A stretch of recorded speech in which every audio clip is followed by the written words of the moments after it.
कथा कहाँ चल रही थी महाराज जी? महाराज जनक जी आ गए अपने। अच्छा, जनक जी आए।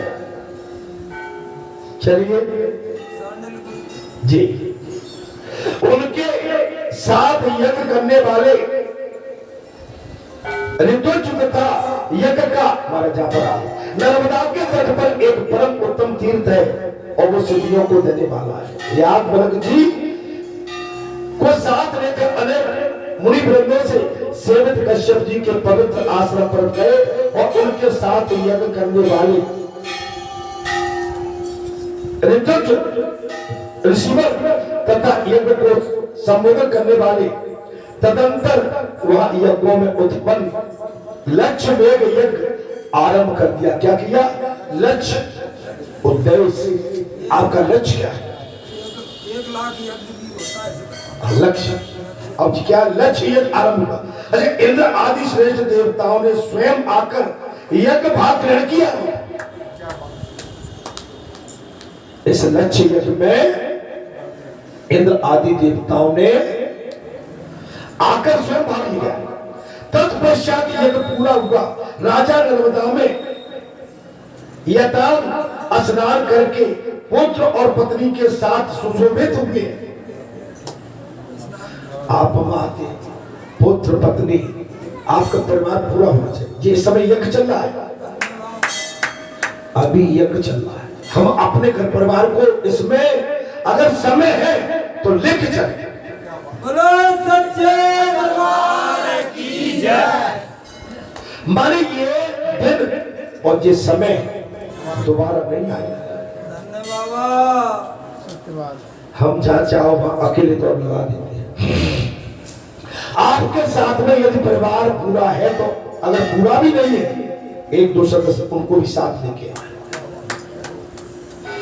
अच्छा, फिर शिव और विष्णु का पूजन करके उनके वरदान के प्रभाव से दिव्य विमान पर आरूढ़ होकर दिव्य लोक में जाते हुए देखे महाराज, देखे गए।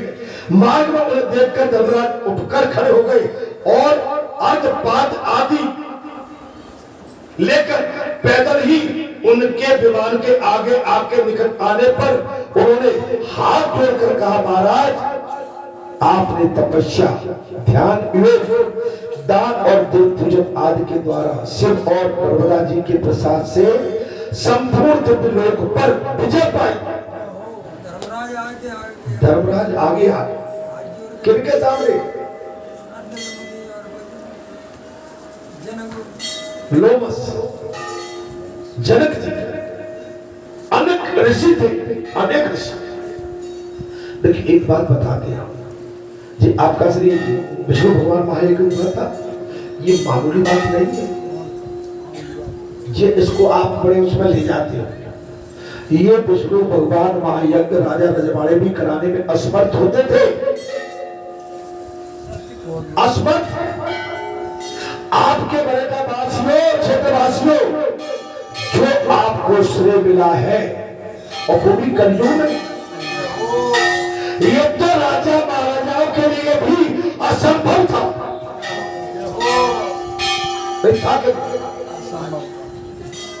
बात बोलते नहीं हो आप, ऐसे तो हर दिन में बोलते, हर कोई नहीं करा सकता है। वो भी 11 दिन का। माने 1 लाख नहीं, 5-25 लाख लोगों ने इसमें भाग लिया था। 5-25 लाख, 1-1.5-2 लाख का तो भंडारा प्रतिदिन चलाया। जय हो। 1 लाख का तो भंडारा हर रोज चलाया। जितने संत महाराज जी कुंभ में भी नहीं, माने 15-20 हजार संत। अरे राम, आप कहीं ना कहीं भूल भुलैयों में हो। आपके साथ कौन खेल रहा है, कौन खिला रहा है, कौन नाच रहा है, कौन नचा रहा है, क्या करा रहा है, क्या कराना चाहता है, आपके मन में केवल संसार पकड़े। नहीं नहीं, ये चमत्कार जहां हुआ है ये ईश्वर ने स्वयं किया और वो भी कलयुग में, और कलयुग में आपके सामने। आपने कथाएं सुनी, गाथाएं सुनी, लेकिन आंखों से प्रत्यक्ष देखना और कानों से सुनना और वाणी से उसका उच्चारण करना, ये भाग्य की बात है। अभी देख रहे हैं, ये भी भाग्य है। क्या समझ, इतना बड़ा यज्ञ श्री विष्णु भगवान महायज्ञ बालाजी की प्रेरणा से सन 2000 में 11 दिन चला था, 11 दिन लगातार। जय हो। और गर्मी में गायत्री मंत्र इस यज्ञ भवन में हुए थे। गायत्री उच्चारण के माध्यम से, गायत्री मंत्र उच्चारण के माध्यम से काष्ठ माने काठ से घिस के अग्नि प्रकट की थी।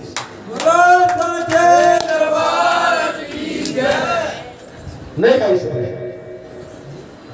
अरे आपको लगता है कि कब की बात, अभी की तो बात है, की बात है।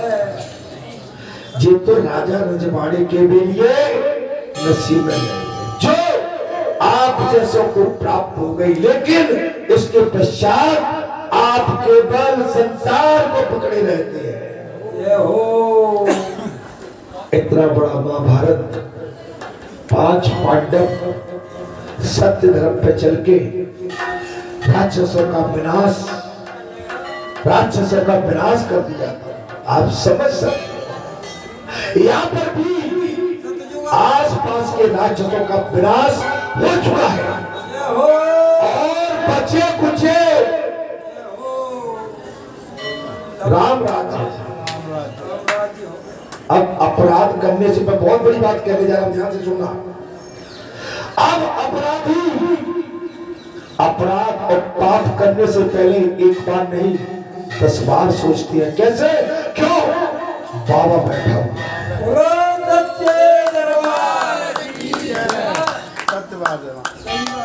बाबा बैठा। मैं ठीक बोल रहा हूँ कि नहीं? जैसे उत्तर प्रदेश में योगी बैठा है, जैसे इस क्षेत्र में बालाजी बैठे हुए, सोच समझ के।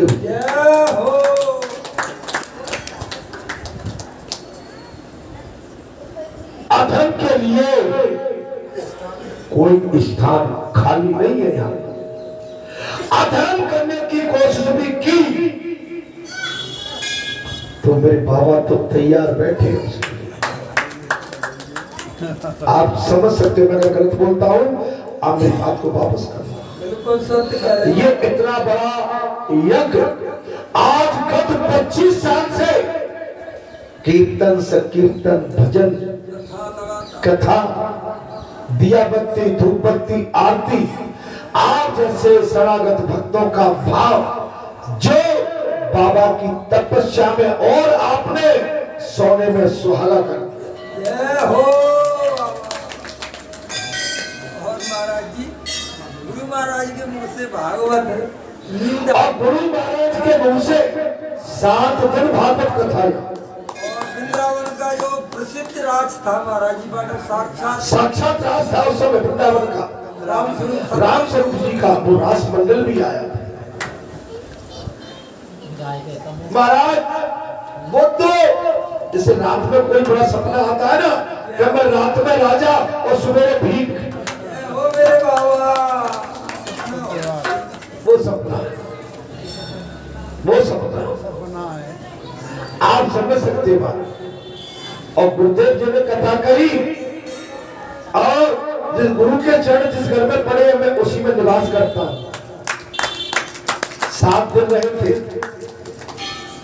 और एक चीज कही थी महाराज गुरु भूपेन जी, या तो मैं महल में कथा कहने के लिए आया था, महल राजा के पास, या मैं आज बालाजी की कृपा से मैं खुले वंश और अपने बालाजियों के भक्तों के पास कथा कहने आया।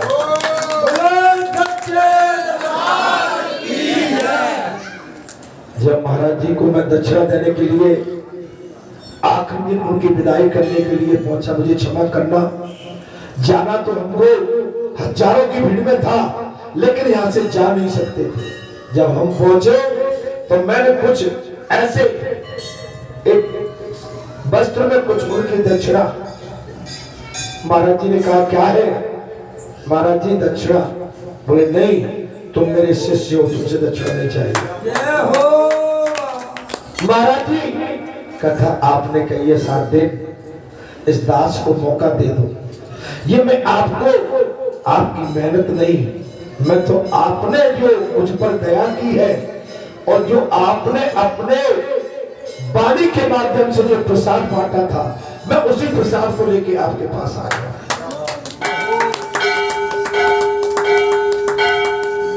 क्या दिव्य मूर्ति है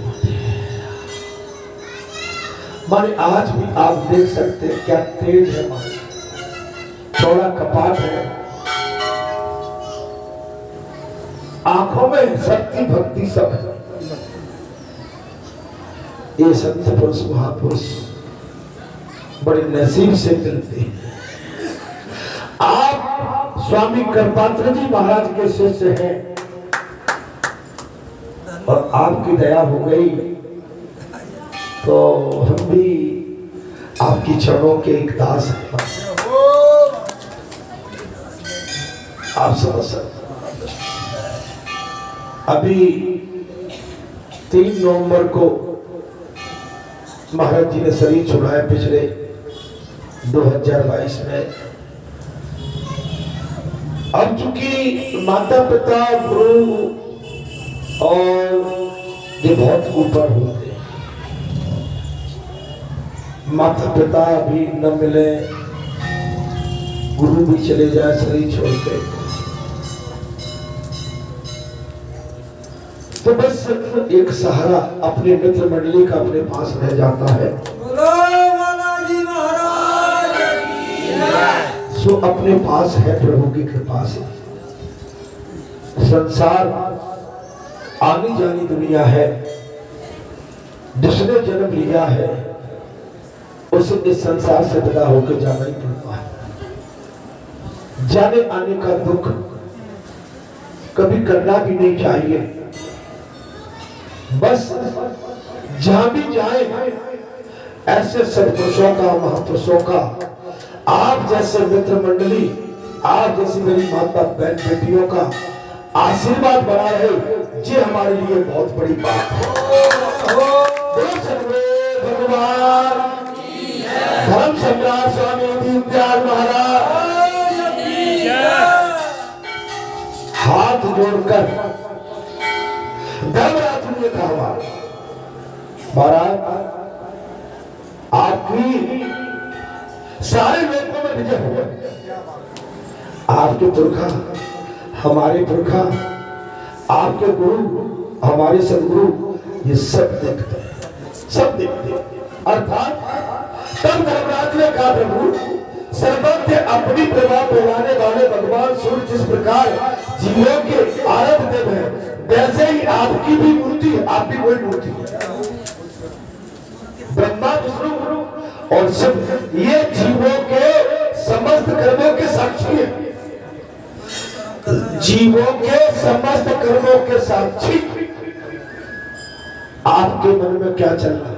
अभी मैंने जो तीर्थ मैंने यहाँ की यज्ञ के विषय में बदकर भाई मैंने जो कहा, उस समय आपके मन में क्या चल रहा है?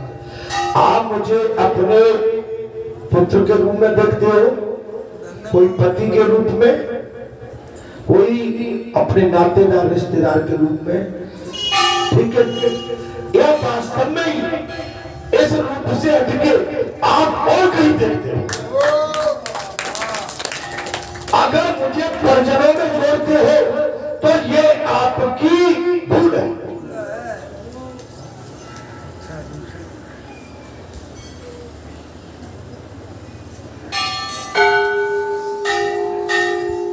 मैं तो सबका हूं और मेरे सब है, लेकिन आप अपने उस रूप में पाते हो तो ये आपकी भूल है। अगर मैं आपको उस रूप में देखता हूं तो ये मेरी भी भूल है। अच्छा, भूल दोनों तरफ से आती है। क्यों? क्योंकि ब्रह्मा विष्णु शिव ये जीवों के समस्त कर्मों के साक्षी है। अब आपने मुझे कैसे देखा और मैंने आपको कैसे देखा? हम दोनों एक दूसरे को गोपनीय रखे, लेकिन देखने वाले तीनों देव हमको देख रहे हैं। ये साक्षी है, एविडेंस। जब संसार को छोड़ के जाएंगे तो हमारी गवाह अगर संसार नहीं दे पाएगा तो ये तीनों दे देंगे। और कहा गया है अगर 3 गवाह मजबूत है तो आपका केस सफल है। अच्छे के लिए या बुरे के लिए। महाराज इस प्रकार जनक और धर्मराज में धर्माधर्म विचार पूर्वक सम्मान चल रहा था। कहा? जनक ऊपर। जनक कौन है? उन्हीं के कुल के। और धर्मराज कहा है? नीचे। आपस में हमारे धर्म से विचार विमर्श चल रहा है। धर्म से जे धर्म है वो जे भी धर्म है। और धर्म में विवाद संवाद चल रहा है। महाराज सुनना इसने और इतने में देवराज इंद्रदेव ऋषि नारद पर्वत तथा अन्य श्रेष्ठ मुनि राजा जनक का आगमन सुनकर धर्मराज के नगर में आ गए। कोई ऋषि आए, कोई आए। अब तुम किसी संत को महात्मा को बुलाना तो चाहते हो, लेकिन तुमने केवल और आप केवल उस अपने अभिमान में डूबे हुए हैं, तो आपका कल्याण नहीं। मैंने उदाहरण दिया था, अभी 1-1.5 महीना हुआ है, द्वारे पर बहुत बैठे रहे, लेकिन उनको इतना नहीं था कि कम से कम द्वारे पे आके जो मंदिर है इस मंदिर की परिक्रमा कर लो। यहाँ पर कथा चल रही है, कथा सुन लो। और कथा नहीं सुनी, एक संत उठ के तुम्हारे द्वार पर पहुंच गया, लेकिन तुम भी फिर भी सोए हुए नहीं आई समझ।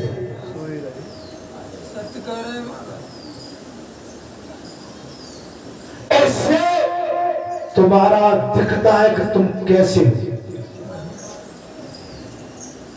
नहीं आई। आपको बुरा तो नहीं लगे?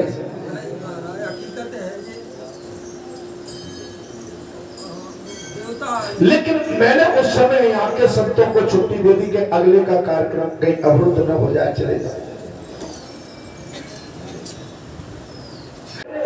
उन सबका यथायोग पृथक पूजन किया और वे सब लोग यथायोग आसन पर आप सम्मान देना पड़ेगा। आपके घर संत महात्मा महापुरुष पहुंच गया, आपको उसे बराबर देखना पड़ेगा। वो भले ही आसन पर बैठे या न बैठे, जो उसको आपके घर अतिथि आते, ब्राह्मण आते, आप अपने नातेदार रिश्तेदारों को बुलाते, नातेदार रिश्तेदार को बुलाते समय ध्यान रखो कि आपको उस समय उनको यथा स्थिति में उनके लिए बैठने उठने के लिए जगह देना पड़ेगा। और आपने जगह नहीं दी तो आप वहां से आपका हाथ से चालू होता है। जहां पर कथा में बात आई इसलिए मैंने बात छेड़ी। तदंतर नाम जी ने पूछ लिया, धर्मराज पृथ्वी पर कौन से देश, पर्वत, पवित्र नदियां, आश्रम और तीर्थ ऐसे जहां किए हुए मुनियों के दान होम जब तक आदि कभी छीन नहीं होते? पृथ्वी पर ऐसी कौन सी जगह है जहां दान करने के बाद आपका दान छीन हो? सब एकांत रूप से बताए। तब धर्मराज बोले, मुनिवर नर्मदा के उत्तर तट पर लक्ष्मेघ नाम का एक तीर्थ है। लक्ष्मेघ नाम का एक तीर्थ है, और वही लक्ष्मेघेश्वर नामक का एक शिवलिंग भी है जो परम पवित्र। भगवान शिव से बढ़कर कोई देवता नहीं, जो परम पवित्र है। और ये मालूम है ना, ये स्वयं शिव शंकर है। बोलो बालाजी सरकार की जय। ये आज मैं आपका भ्रम तोड़े देता हूँ, ये शंकर सुमन केसरी नंदन नहीं है, ये स्वयं शंकर सुमन है, स्वयं शंभु है। नर्मदा से बड़ी कोई नदी नहीं है। सत्य में बजाते, सत्य से बढ़कर दूसरा कोई। अच्छा मैं यहाँ सत्य बात कहा करूं कि नहीं कहा करूं? तो सत्य बात तुम्हें अच्छी नहीं लगती है। जब मेरे सत्य के तीर छूटते हैं ना, तो तुम बिल्कुल अचेत होने लगते हो, तुम्हारी शकल और चेहरा अपने आप कहने लगता अब क्या करे, बोले ये तो सत्य के बाहर छूट रहे हैं।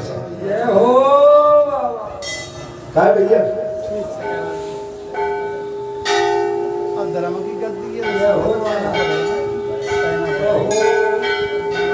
यहाँ मेरा खेत खलिहान, यहाँ मेरे दादा परदादा दत्तू नहीं है, जहाँ मेरा कुटुंब परिवार नहीं है, ये सनातन है, सनातन। सनातन की गलती है। ये सनातन है, और जिसने सनातन पर असत्य का जाल फैलाया उसका विनाश यहाँ से तय होता है। मैं अपने लिए नहीं कह रहा हूं, मैं तो तुम्हारी आंखें खोल रहा हूं कि ऐसा भी होता है।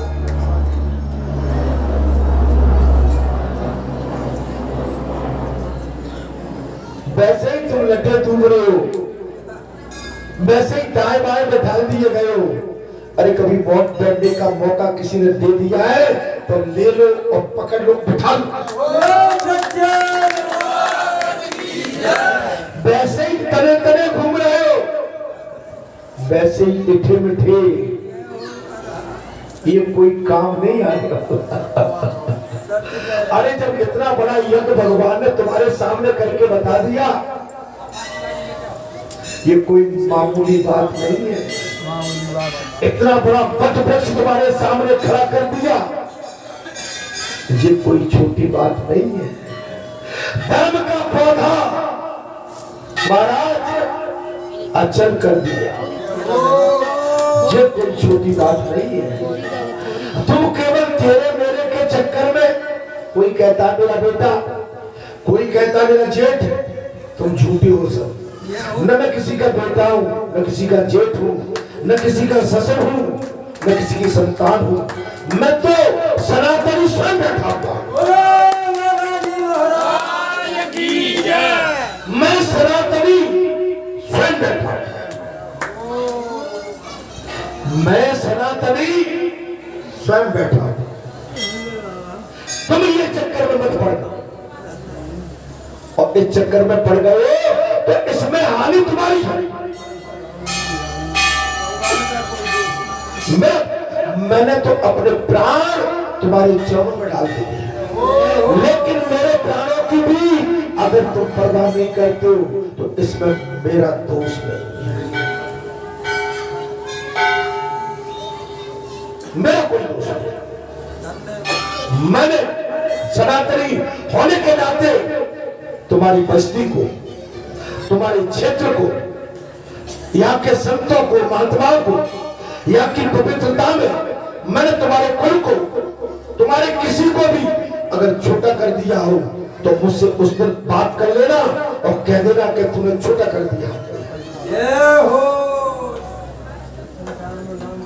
नाम का दो संसार। अरे अज्ञानियों, तुम मुझे कहाँ चाहोगे? मैंने तो सब पर हाथ रख के तुम्हें समानता दे दी। मैंने बड़प्पन कभी नहीं, मैंने तुम्हें हमेशा सबको बड़प्पन दिया। दे रही है, वो दे रही है। लेकिन कभी कभी तुम ऐसी चीज कर बैठते हो जो मुझे बहुत ही पीड़ा हो। मैं बोलता नहीं हूं, लेकिन मैं अंदर ही अंदर में पीड़ा होती रहती है। मैं बोलूंगा तो मेरा हल्कापन हो जाएगा, मैं बात निकाल के लाऊंगा तो छोटापन हो जाएगा। महाराज यहाँ पर साफ कह दिया। क्या कहा? बोले धर्म से बढ़कर दूसरा कोई, सत्य से बढ़कर दूसरा कोई धर्म है ही नहीं। कथा को सुनिए ध्यान से। यहाँ पर धर्मराज और नारद, जनक और सारे ऋषि बैठे हुए हैं। महाराज इनमें संवाद चल रहा है। मुनि नर्मदा के तट पर लक्ष्यमेघ नामक तीर्थ है और वही लक्ष्येश्वर नामक एक शिवलिंग है, अर्थात जो परम पवित्र है। भगवान शिव से बढ़कर कोई दूसरा देवता नहीं है। नर्मदा से बड़ी कोई नदी नहीं।